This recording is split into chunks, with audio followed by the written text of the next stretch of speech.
Hi friend, এই যে দেখো তোমাদের দাদা ভাই কাজেতে আসবার সময় আমার জন্য একটা আইসক্রিম কিনে নিয়ে এসেছিল। আসলে দুটো আইসক্রিম কিনে নিয়ে এসেছিল, ওরটাও খেয়ে নিয়েছিল আর আমারটা নিয়ে এসেছিল। তো আমি আইসক্রিমটা খাওয়ার আগে ওকে এক গ্লাস গ্লুকন্ডির জল করে দিচ্ছি। আসলে বাইরে রোদ্দুর থেকে এসেছে, অনেকটা ঘাম ঝরে গেছে।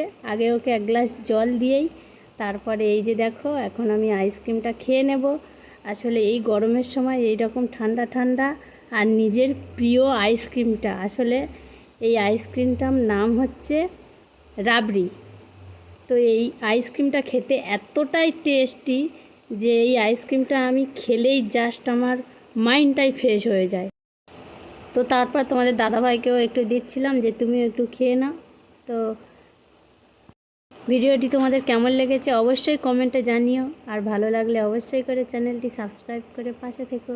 টাটা।